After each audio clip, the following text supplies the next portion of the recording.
Thanks so much for giving us some time out of your beach day. Bush day. Bush day, bush day, bush day. Whereabouts are you? Byron Bay, just up towards Bangalore. That's beautiful. That doesn't seem like work to me. It's kind of my work these days at times, from time to time. True. You just do Zoom and things like that. Yeah, well, everyone's doing that now anyway, but I've just been doing it for a few years. Yeah, that's so good. So listen, tell me a little bit about what you're doing now, like what enables you to have, that kind of lifestyle, that kind of environment. Well, I work as a consultant these days. So I, coming out of businesses that required officers and staff and I guess more of a regimented business week, I really wanted the flexibility and it actually kind of happened organically, actually. I finished up and sold out of my last businesses and moved up to Noosa was going to be for a summer, just to chill out before I moved back to Sydney to set up another business down there. And it just organically, I picked up a couple of clients to keep me busy through summer. And it's turned into this awesome business that allows me to kind of live a super flex life, but also work with some really awesome clients and continue to kind of, grow quite a business out of it. So it's been awesome. And so how do you live like this, like flex life, if you will? You must be strict around like what you're willing to commit to, and also setting expectations around like how you deal with certain clients and so on. How do you work around that? Well, firstly, most of my clients don't want to see me more than for an hour a week, if that, in their offices. Not that I'm not. Sometimes I work a little bit longer with them, depending on what we're depending on what we're actually working on. But I get engaged for potentially. Well, there's a retainer model, and then there's projects. So my retainer clients, I have X amount of hours that I'm engaged to deliver. And it's a super organic way that we work, and I work within there, whether they've got a marketing team or whether I'm their kind of marcoms person. It just becomes a really week to week organic way of doing business and delivering on certain jobs and tasks. And so, for example, if you're helping with marcoms, like what does that entail? Do they have like, social media stuff and so on internally, and you're going in and like reviewing and helping them improve like each week? How does that sort of work? Well, I kind of, I've been doing this for a little while now, and I really kind of focus on strategy, and that's really what my business is about. It's more of a strategic consultancy around, it's actually marketing, but it does cross over to some business advisory too, depending on the client. As I was saying before, sometimes it's working within, with businesses that have a marketing team. Generally, that's the project-based work. Where I seem to be finding a nice fit is where I'm working directly with CEO or founder of business, and whether that's startup or established, big construction company or a law firm or a new ice cream, a new healthy ice cream brand, or things like the cocktail porter stuff that I worked with the guys at Sweet Chili. It's kind of working directly with the founder and working on that strategic level. But so that's coming up with either new product strategy, digital strategies, marcom strategy overall. But where it's kind of evolved is that now I'm delivering on pretty much anything that a traditional agency, like what I used to do in my previous agency business at Follow, I can deliver everything that a traditional agency can deliver. I just partner with other consultants, contractors, freelancers, whatever you'd like to call them, to deliver those. And I'm very transparent with my clients about how we do that. Yeah. But can that backfire? Like, I don't know, what is sort of like the commitment then with anything can backfire. Okay, fine. But it just go. Little, I guess that's why people get staff, right? Is because of the control piece. So you sort of have to be pretty selective, have a lot of trust already with someone like a third-party external person. As far as who my partners that I deliver with, I don't see it any differently to when we were hiring full-time staff. The best thing is some of the people I'm working with were existing staff, but you build up trust over time. And the beautiful thing about contracting in for a specific project is I can get really niche on who I need for what I need them for. And over the years, you develop those relationships, not just in the last 4 years since I've been doing this, in the last 15, 20 years since I've been doing the marketing thing. So,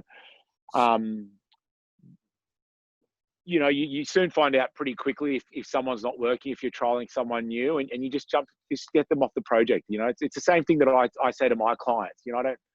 I don't put anyone into any long-term contracts or anything like that. It's month to month. If this doesn't work out, or if you just don't like me, yes, get rid of me. Easy. Like, Calvin, it's all yours. Anything that I work on, any products, it's all yours. Just fine. You pay up to that time, and we go our separate ways. It's a beautiful thing. Keeps us both accountable. How often does that happen where they just don't like it? Not very often / never, thank God. Yeah. But sometimes that client, it's the same thing in an agency or any kind of business. Sometimes the alignment's not quite there. And as I was saying, I think, with experience, you get to a place where, you can choose off the back of values, ethics, and you align on a lot bigger than just the type of work that's available. And it's nice. I'm kind of at a place now where it's, I've kind of worked that out, and I'm currently working with just a bunch of super talented people, huge companies, smaller companies, it doesn't matter.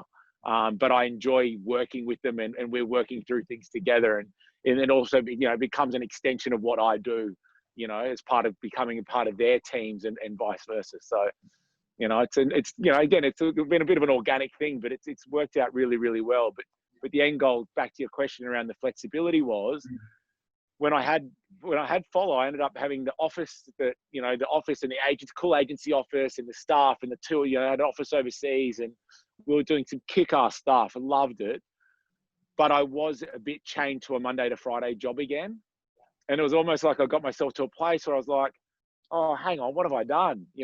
Part of the reason why I wanted to become, go into business was to be able to, it's not about being slack. Flexibility isn't about being slack. I work as hard as I've ever worked, but I do it when it feels right for me. And if that means I work overnight one night, great. If I work a weekend, great.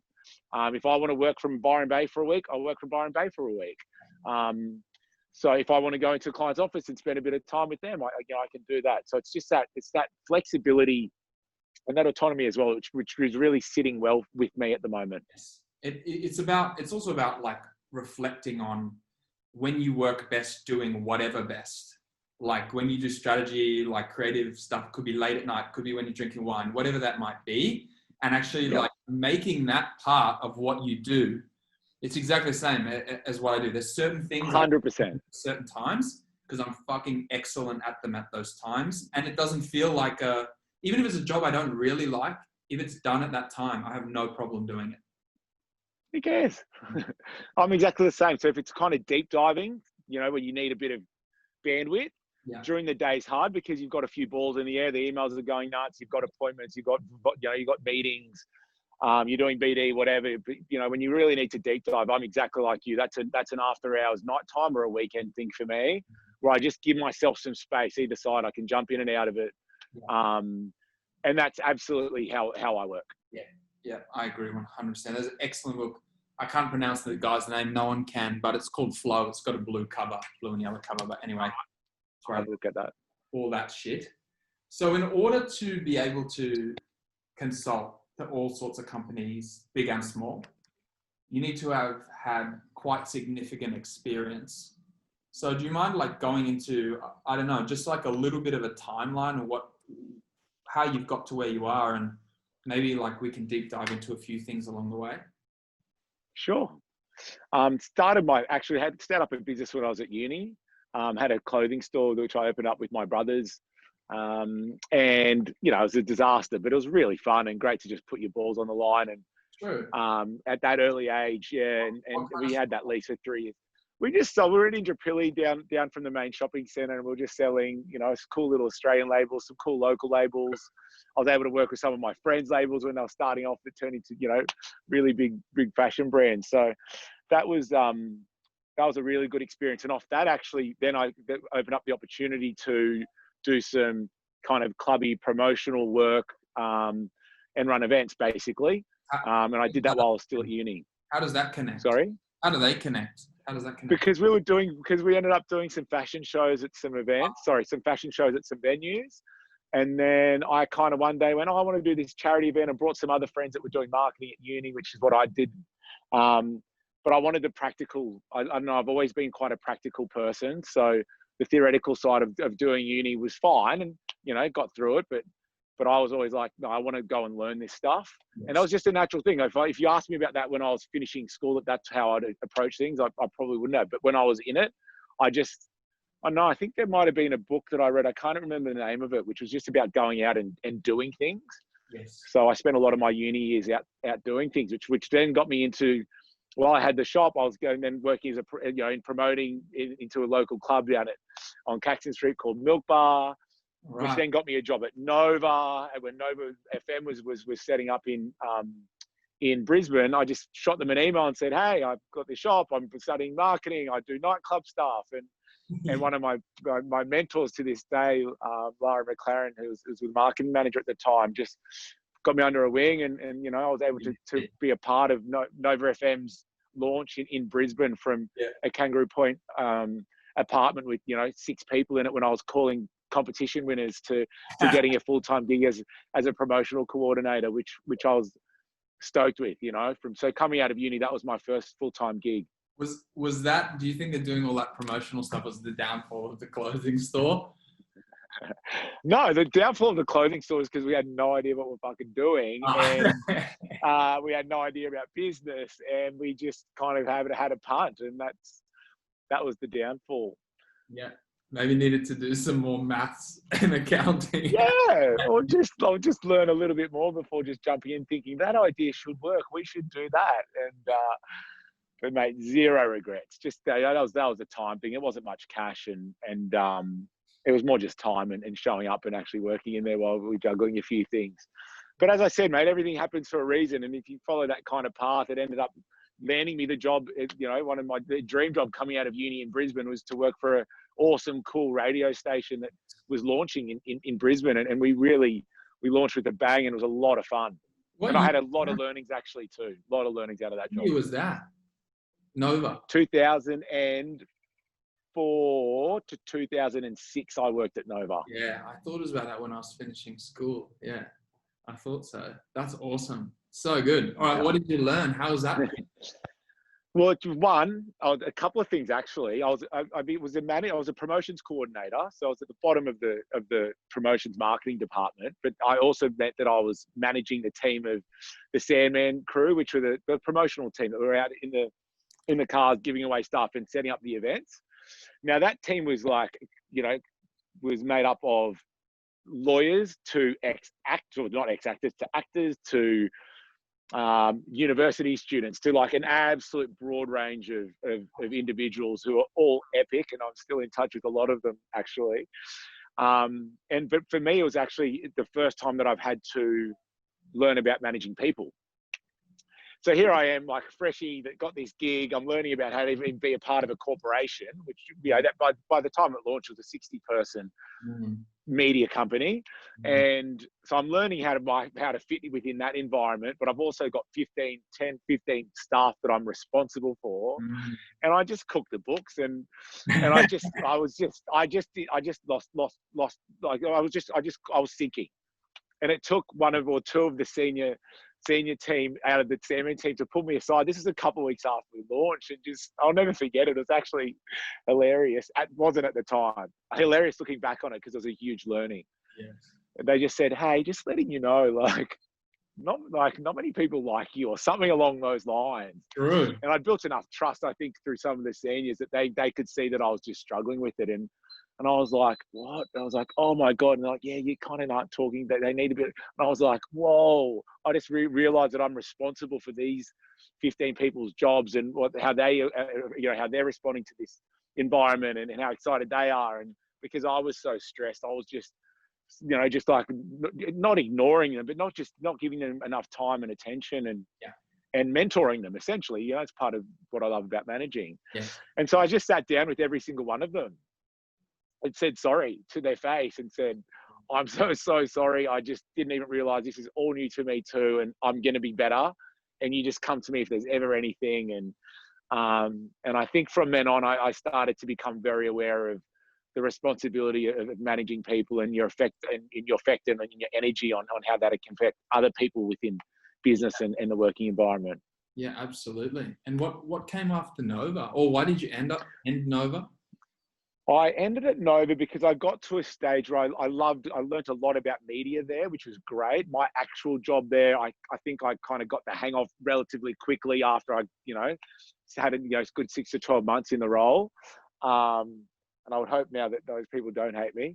And no, they've ended up becoming, like I said, some really, really good friends. And a lot of them went on to achieve some amazing things. And pretty much actually all of them have gone out to achieve amazing things, which made me really, really proud. Not, I'm saying I would have played a top minute role in that, but just to see them grow through that was awesome. I ended up going back to the promotional and nightclub thing. I ended up taking a job as a marketing manager back in the club world, working for the Bickle family at Catazina Group across, at the time, which was Australia's #1 nightclub family, and Empire Hotel and Press Club, which really excited me because I was still doing some side hustle nightclub stuff and putting on some parties. The pay at Nova, it was a great job, and anything to do with festivals and music, or I didn't pay for much as far as entertainment, but the pay wasn't great. So I was always doing some side hustle, and I guess because I enjoyed doing the event stuff. So I ended up picking up that job as a marketing manager, and for the next 3.5 years grew with that business and ended up building up a team of about 12 full-timers in that role as they ended up expanding into Cloudland, Birdie Num Nums, Bunk Backpackers, all the same guys. Stereosonic, all the same guys, Stereosonic Festival. So I ended up being able to be the Queensland lead on this national festival, which got my experience up in the festival land, all while actually really getting my head around the management side of stuff in that job. Like the Nova thing prepared me. In that role, it was full-time, uni qualified. Not just uni qualified, but experienced, individuals that were really driving business goals. And we had a lot of fun in that business, a lot of fun. And I learned a lot from that business as well through the directors there. Family business, and a huge operation once you connected all of the things that they were doing, including the festivals. So that was a great 3.5 years, actually. So good. Yeah. Good. What kind of disasters did you come up with during that time? What kind of disaster? Be more specific, please. Disaster. I think for festivals, right? There could be enormous disasters, like planning disasters. Oh, gotcha. Celebrity. There's got to be some crackers. Look, I mean, we booked pretty much, family pretty much had, we booked anyone and everyone internationally, musically in that venue from an electronic music point of view. True.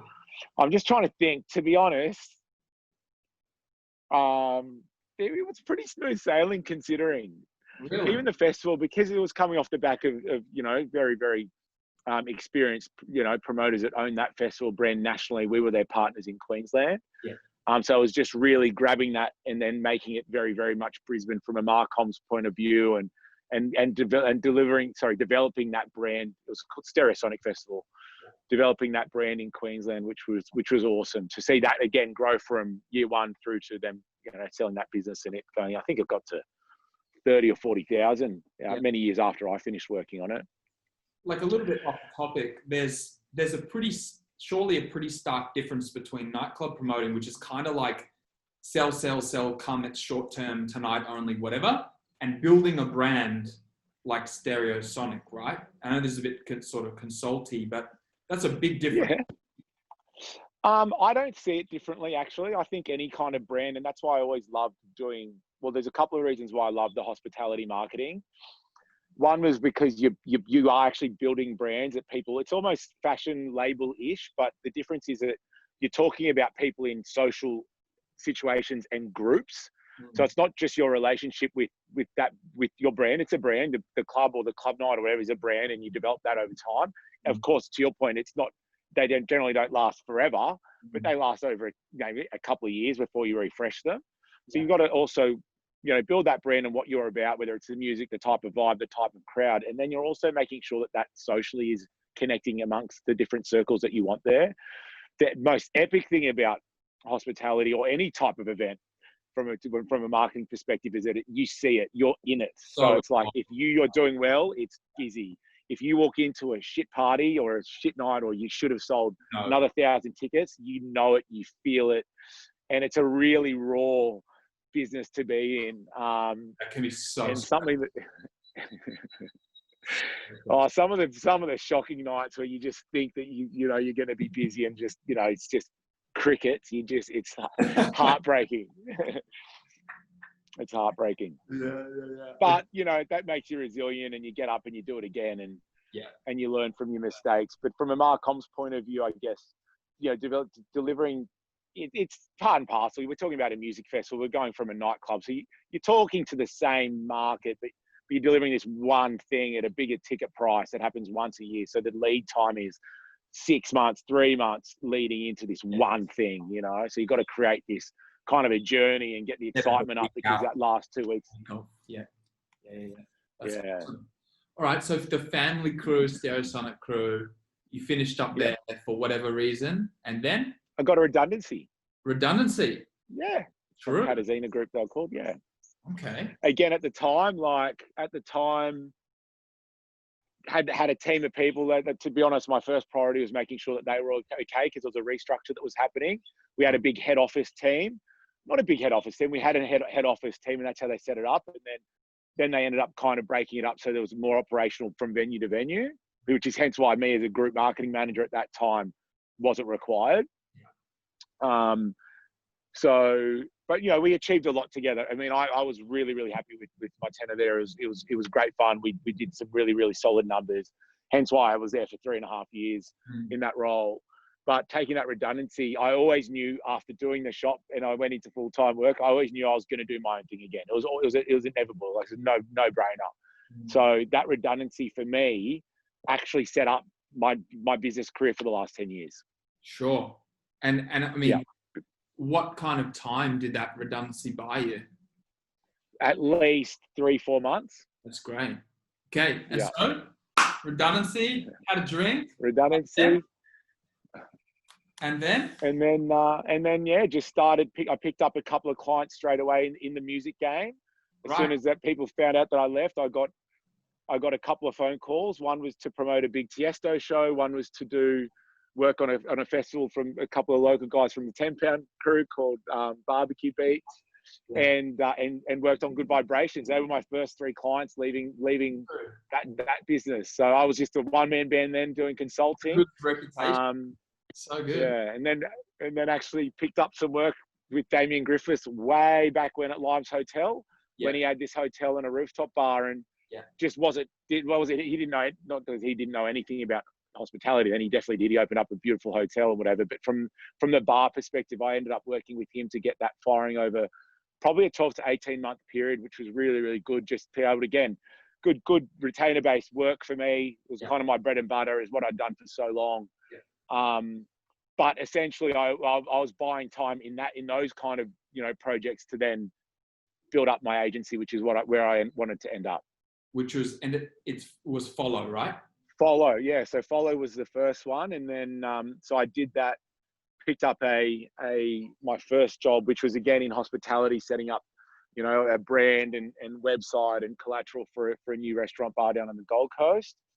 And off the back of that, I was living with a very dear friend of mine, Andy McFarlane, at the time, who was coming out of a digital space. He was working for BCM and was overseas in London working on agency digital as a producer, and he was going to set up another shop with someone else, and we were living together and we were working kitchen table stuff. And I remember one day he just said, and we just were talking about it. I was like, mate, why don't we just do this together?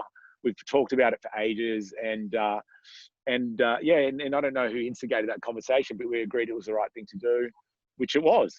So we started Follow together, and then about probably a few weeks later, or maybe a month later, Steve Pappas at the Arcade Creative hit me up and said, Mez, I'm doing XYZ events.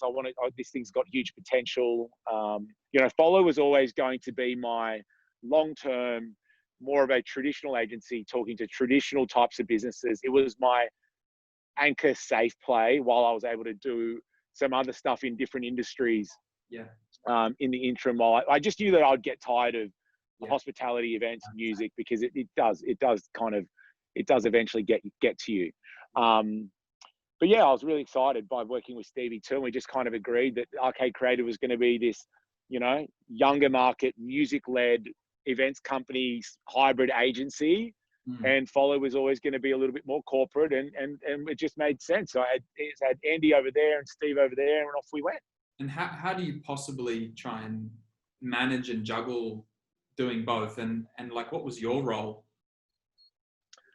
Well, it kind of changed. It was a bit different in each business. So I guess my role within Follow at the time was definitely on BD first of all, which is always one of my favorite things. I love BD. I love winning work. I love going out and building relationships. So that was always a no-brainer for me. I think with what I was doing on the Steve front was just really tapping into the love that I had for music and events. And so we were more on looking at those types of projects. And I guess I was a little bit more on the back end in that business. Steve's super creative, super experienced in the producing phase and with the booking managers and all the agents. That was his bag, and an epic marketer and promoter. So that worked for me because I didn't want to be out there doing that, but I love the idea of still having that type of a business. So yeah, essentially they both ended up going quite well, and I brought my brother into Follow. He'd been in marketing, again, really smart guy, was in BD, working for pharmaceuticals for quite a while.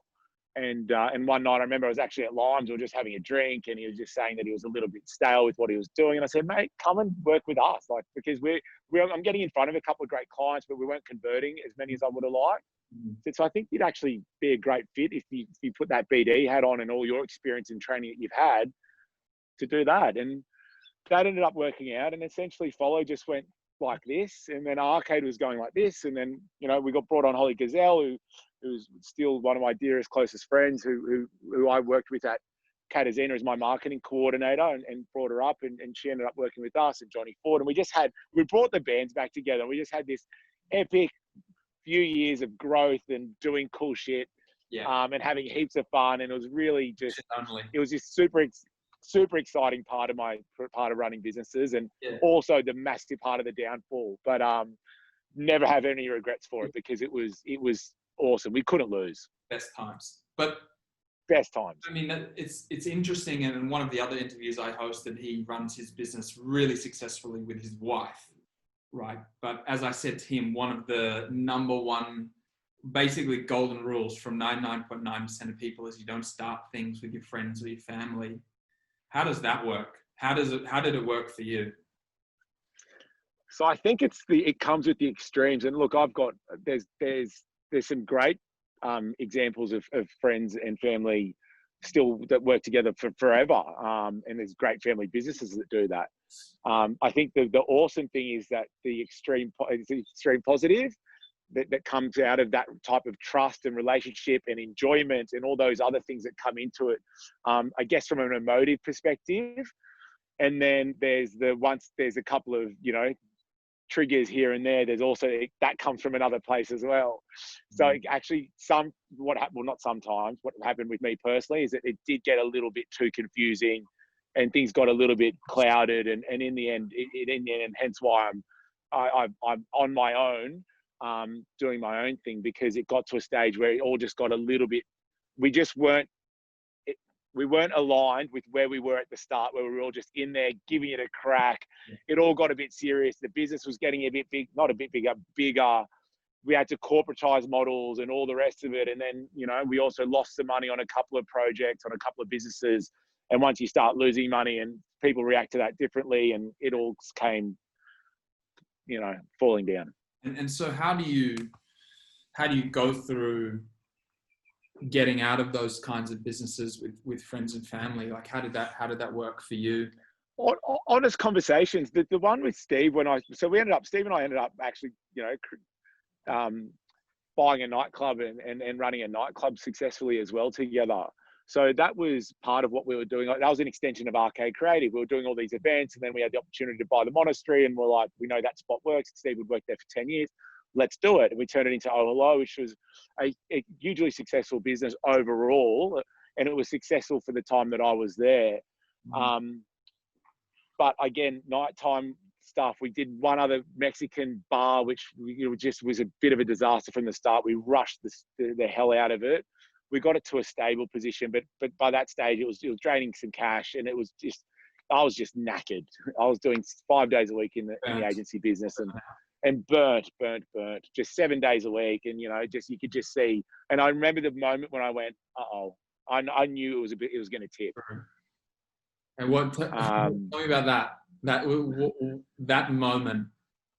Oh, it's the hardest, because when you work your ass off your whole life in your businesses or working in other things and things that you're successful in what you do, as soon as that thing happens where you're like, fuck, it stings.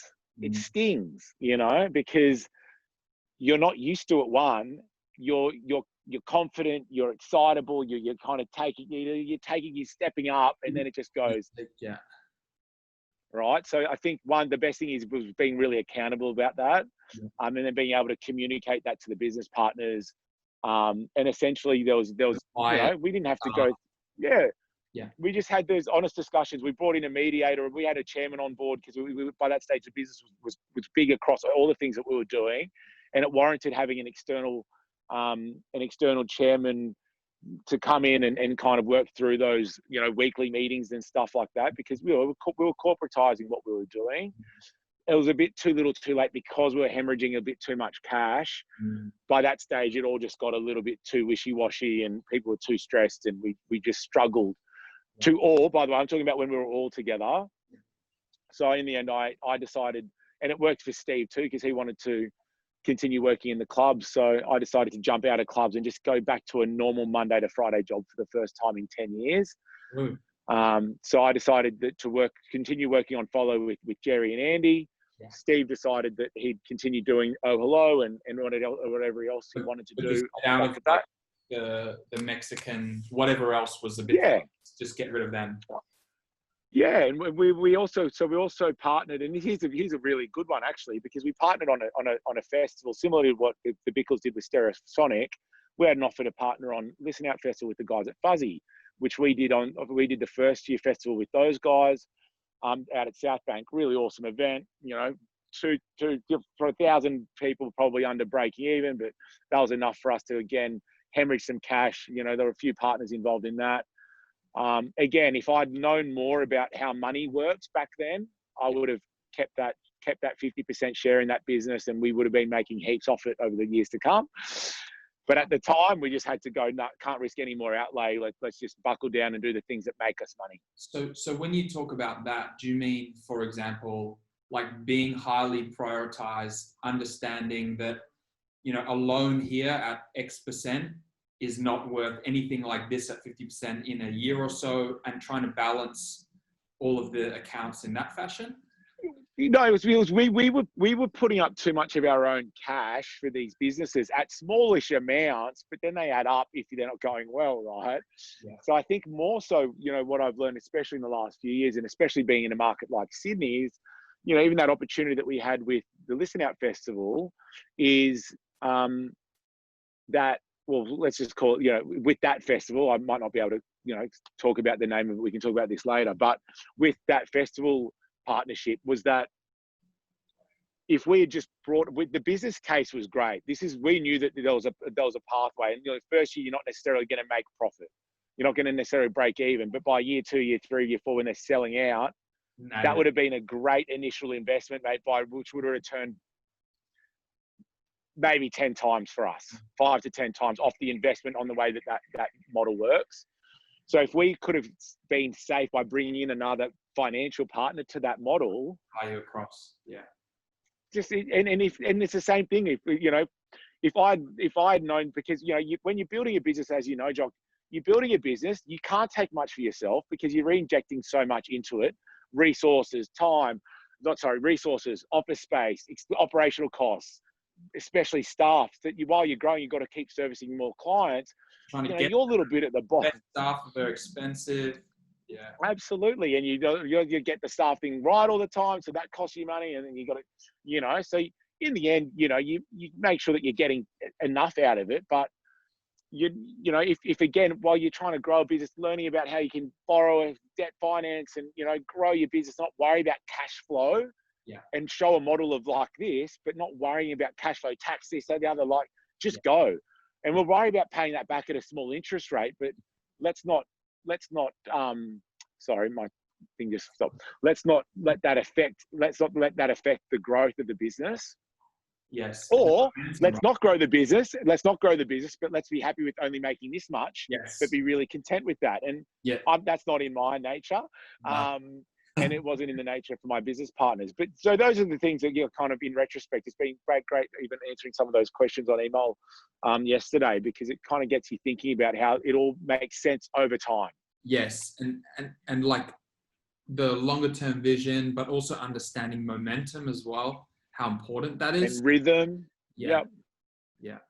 You know, getting that kind of stress and taking you out of whoever knows, whatever should be the priority, like selling tickets or whatever, and spending days with the accountants or whatever, really fucks you up.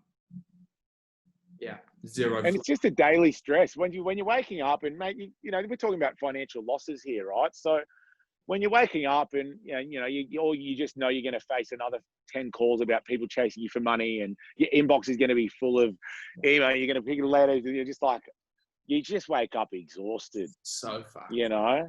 Yeah. But what a fucking great learning too, because, you know, one of the awesome stories of that was that, you know, that we suffered financial loss. Yeah. All of us individually, like Steve went and did his thing. Jerry and I went and we just committed. We looked at each other and said, hey, we're going to go borrow some money to do this, or we're just going to work our asses off and get ourselves out of this. And we did the latter, and mate, within 2 years, we'll back up, thriving, smashing it out of the park. And we just didn't stop, you know, and that's that. And I always say, people always ask about, you know, business and this, and, you know, it's like, you got to work hard all the time. It doesn't stop, you know, got to keep going, be resilient. And I think that one of the best, what's the right word? Best outcomes or outtakes from that partnership in particular was what we were able to achieve together.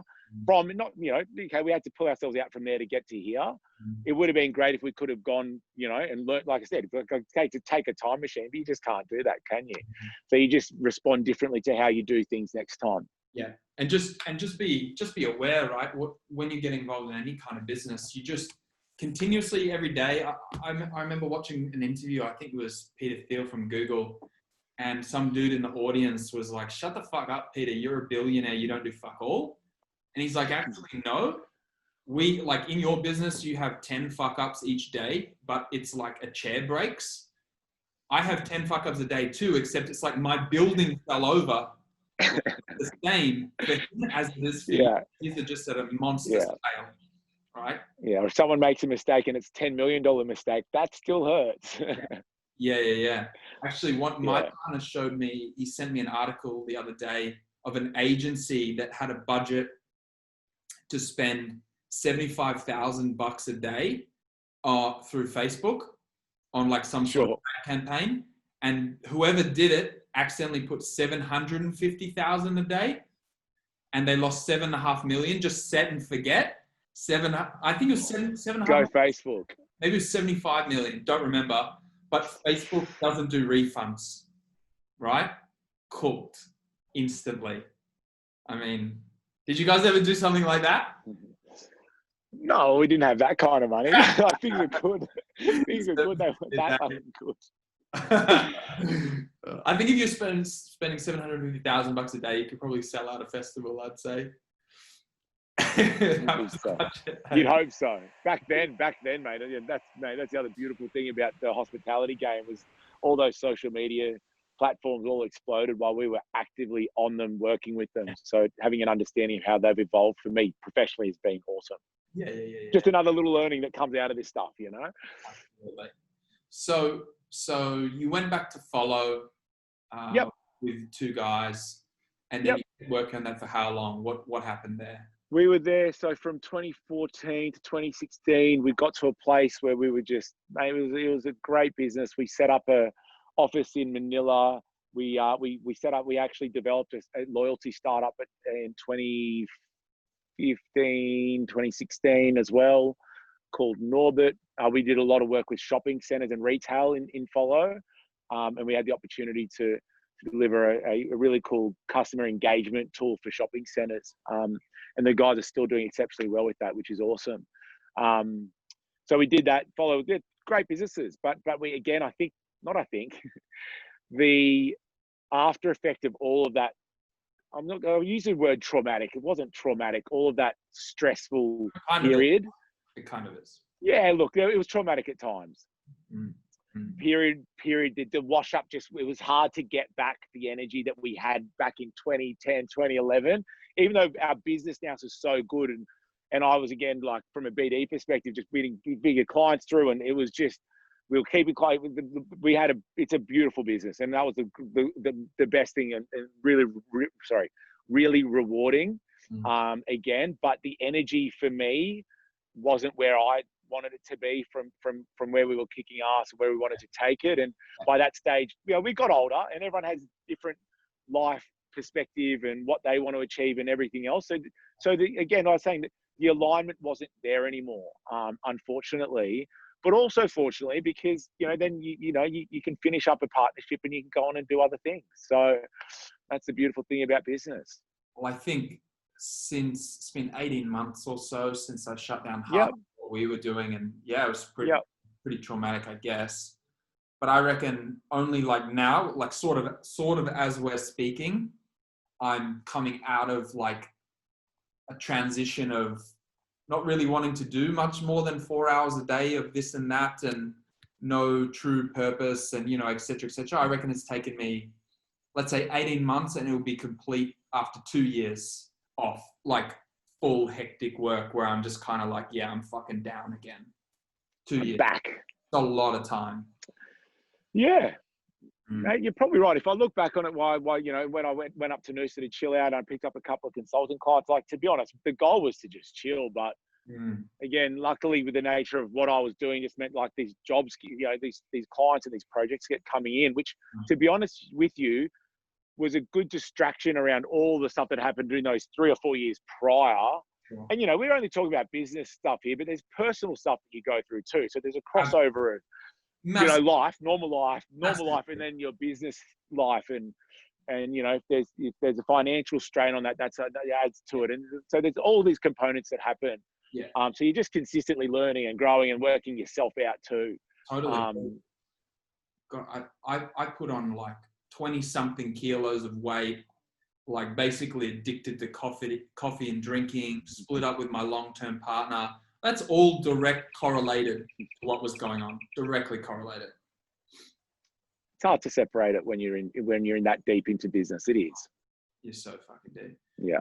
The Follow business, you mentioned that was with your brother, was it? Was he a partner in it too? Yep.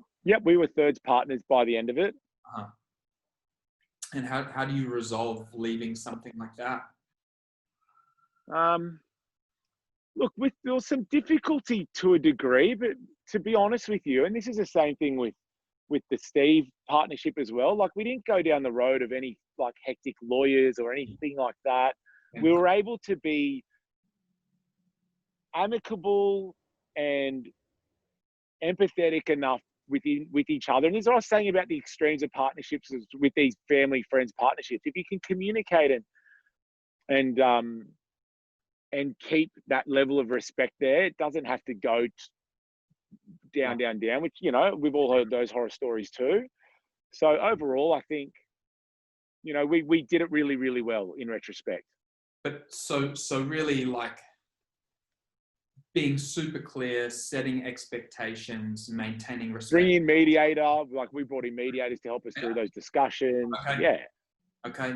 Being like, clearly being transparent and honest through the whole time, like about your feelings and all these things, not trying to transfer blame.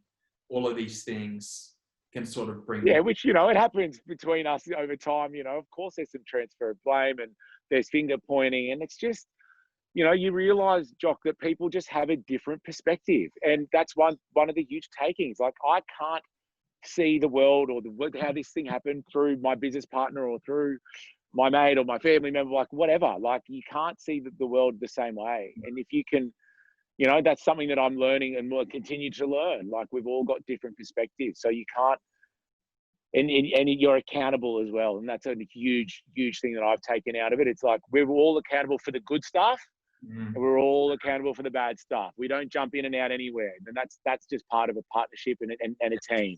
Yeah. And I love playing sport. It's I still play team sports now.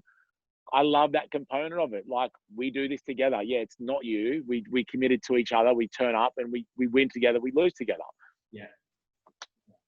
Yeah, I totally dig and understand that. So, like looking back and looking forward, give me a few of the key lessons, like from upon reflection and what you're trying to do with what you're moving forward. You guys have a barbershop too. I haven't even got to that. Yeah. That's what you call it. But Let's go with the reflection first. Sure. So reflection, well, there's a couple of things. You reflect on your business learnings, and how you do and conduct business. And then there's personal learnings on how you are developing yourself, personally developing one and learning, but how you're personally involved in how you personally are approaching business and decision-making and relationships and communication, and how you control emotion and how you control all these things to get the best positive outcome. Mm-hmm. I think those are some of the things that overall that I've taken out of that. First, I like to look at it as my first phase of business, from 2009 to 2016. I did way too much shit, like way too much. And I had really smart people going, Mez, are you sure you're not devoting off? No, mate, we're killing it. I want to do more. Let's do this. Like, come on. Like, in the end, it was like, you're right. Do less, focus, slowly build a thing. I like to say to people now that, I don't want to live on the fast lane anymore. I like being on the slower lane, not the slowest, but just more controlled. Middle lane, yeah. More controlled. And then, there's always opportunities, Jock. There's so many opportunities. They always come if you just keep doing your thing and you do it well. Yeah. And that was the other thing about the excitement part of like having to do everything that was coming up. And when you don't have to do it all tomorrow, you have to do it next year. Just make sure that business from an accounting point of view, the business makes sense, that the money is you're making profit, that you can control of that. Because that's what numbers never lie. It's one of the biggest things I've always learned. And that was something that I was taught before I started business. Well, not taught. It was just something that one of my very, very wise, actually it was a really good mate of mine's father told me. He goes, Adrian, numbers never lie. And I'll never forget it, because I'll tell you what, they don't lie when they were up and they don't lie when they're down. But your ability to really understand those numbers and get in front of them and pick up on patterns or pick up when you think things are going to, that's been a huge learning too. And to be honest, we took that we could have been way worse as well. There could always be a way worse scenario, We all got out of it relatively okay. We're all doing really well. Mm. True. So good. Yeah. Now, so now you're doing the consulting work, but you've also got the barbershop, right? Are you doing too much shit? Nah. It's about 1/10 of shit as before. 100%. Yeah. So I think, the barbershop business came up because I liked the idea of still a traditional business. And I was just getting my hair cut at a barbershop. I knew a couple of friends were in the salon game. And when I found, and I didn't want to do another bar, I didn't want to do hospitality, but I liked the idea of having a business, a traditional business that is, not in the tech world or whatever, that it's customer service centric. You're never going to get a haircut on your computer. You'll have to go in and get one. So I liked that business model. It made sense to me. I also had some, I had some capital gains tax that would have gone missing anyway. So I was looking for a business opportunity to kind of roll that into, and really glad I did. And I'm working with I've got a friend that's involved in that, and we have an epic partnership. And we're building that business. And, pre-COVID, we were definitely ready to go into Sydney, and we're still looking at Sydney for a second store, but again, just slowly lowering the risk, and, over time we'll get there. So that's been really good. And there's another look. There's there's always opportunity, and there's a tech product that I'm working on with a couple of other super smart guys that I'm really excited about, and it's a slower burn, and and I'm okay with it being a slower burn, you know. But there must be some sort of drive with that too, that it's finally not something that's your time, that like dollar for minute, right? That's what's got to be. Most people that have agencies and stuff are like become really smart and experienced, and they're like, finally, I can't do this anymore. It can't be me facing everything at all times, right? That's got to be the drive behind doing things like that. Yep. Absolutely. And that's, sorry, so for the barbershop, get 2 or 3 shops together. Yeah. Not going to make $1 million out of it, but make enough money to take a few months off and go travel if I want to. Totally. And, you know, the way that I'm approaching the consulting business, as I was saying, it's almost now kind of developing into a more of a traditional agency model, really. The only difference is I don't have a full-time team, but everything that I'm doing now is, you know, video production, web development, SEO, this, that. Yeah. It's all coming into a way that, and I'll be able to bring someone in soon, again, but again, slowly work, but it's slowly. So, you know, now I think of ideas of how I'm positioning myself or how this business can go, because I'm still extremely driven. Yeah. You know, part of me still wants to take over the world, but a part of me is now at a stage where I've created this great life for myself, can, you know, make, you know, good income from what I do, and have complete flexibility on what I'm doing. And that's a beautiful thing too. I can't put a dollar value on that either. No. So that's what I traditionally thought I wanted to do. And it's like, well, what's it worth to you from a day-to-day, week-to-week happiness perspective, and all the things around fulfillment and all this other stuff. And, you know, I'm doing a lot of like inner work and a lot of personal development at the moment on that, like that purpose play. So I'm, you know, I'd love this. You know, I'd love this tech product to kind of see the light of day. I'd love to go and sell it for $gazillion and be stoked, you know. I'd also love to not do that. And, you know, I'm still working that out at the moment. And you know, Tim and I work really, really together. The Twin Palms barbershop thing is awesome. We really enjoy it. And we want to grow that into a few stores at least. So just to finish up, and this is more a little bit out of interest, and thanks so much for today. And I mean, you're super vulnerable. I know it's been a crazy ride, and I really appreciate that, of course, and taking time. No, mate, my pleasure. Thanks for having me. Not a holiday, working, mate. Yeah, I'm just playing. Just your environment's much better than mine. With the barber shop, right? So I don't know them all because clearly I don't have very nice hair, but same. There's like Emporium Barber. There's a bunch of them out there. Yep. And so how do you possibly differentiate, or is it kind of like a location-based business? Because we talk about in our guides, and as we're sort of going through real life example of like setting up this massage shop, right? Yeah. Yep. There's shitloads of massage shops. There's shitloads of barbers. How are you being different, or how did you go about that? You don't have to give us all your secrets, but, you know, in general. No, of course not. Yeah. You know, that's a customer service, traditional based business. Once you get a guy or a girl in for a cut, if they're happy, they're going to come back, you know? So that's why I love the simplicity of it. For them to be happy, they've got to enjoy their service, the environment, 1. 2, the price and the value has to be there. And 3, well, 1 is who's cutting their hair and their relationship with that person. Have they got a good haircut? 1. 2, was that enjoyable? Did they like either have a good banter or no banter or whatever works for them? Yeah. Great. They'll come back. Yeah. More often than not. You know, sometimes, you know, guys go to different shops and whatever, but our thing was always long-term, building up a clientele that wants to come back, which means that, you know, we've been very picky on who we hire, which has meant that our growth had not been as fast, but it's been a slow burn. Lost a bunch of money year 1.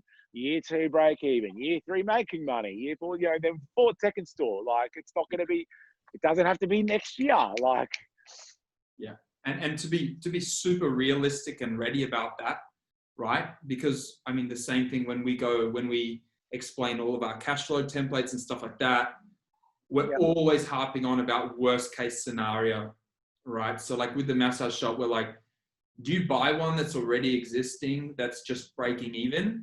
And then we figure doing consistency, cleanliness, having really good masseuses, bulk bookings, all of that is just going to push it above break even, you know, and figuring out foot traffic, all of those kinds of things. Whatever's the worst case we can figure, and then making copy spreadsheets for forecasts that are extrapolated into like us breaking the world, but operating continuously at like, what is this worst case scenario? And everything else is bonus, right? Absolutely. Absolutely. And I think that, again, if you're looking at that risk versus return, you know, setting up a business without, you know, dumping a shit ton of cash into it and looking at a return model over time, and, you know, you just get better at it. You're looking at numbers every single day in all these businesses. You just naturally get better at it. But it takes time. I think I remember watching, I don't know who it was. It was something that shot up on my LinkedIn, and it was talking about like businesses and business life. It's almost like you need 5-10 years to even get your head around what the hell's going on, you know. And one of the awesome, you know, places where I'm at right this day and like today is that over the last 10 years I've learned so much that I'm now ready to, like, the upside is, and I'm you know, last 12-18 months it's all, now it's just coming, now it's making sense. You know, you start building some wealth, and you start realizing that, you know, I always said this to my friends, like, I'll build my wealth in my 40s. It won't be in my 30s. I'm learning in my 30s. Experimenting in 20. So I didn't say that early in my 30s. Later on in my 30s, after I took a few hits, I was like, in my early 30s, I probably would have said I'm going to retire by 35 because, you know, everything's going to work out. Retiring 6 years ago. Everything's going to work out because it just will. You know, yeah, no, it won't. I'll give you the hot tip. Cool. Dude, I really appreciate your time, man. That was so good. And thanks so much, and enjoy your day. Thank you, mate. Thanks, Jock. Good to chat always, buddy. All right, brother. Bye. Talk to you soon.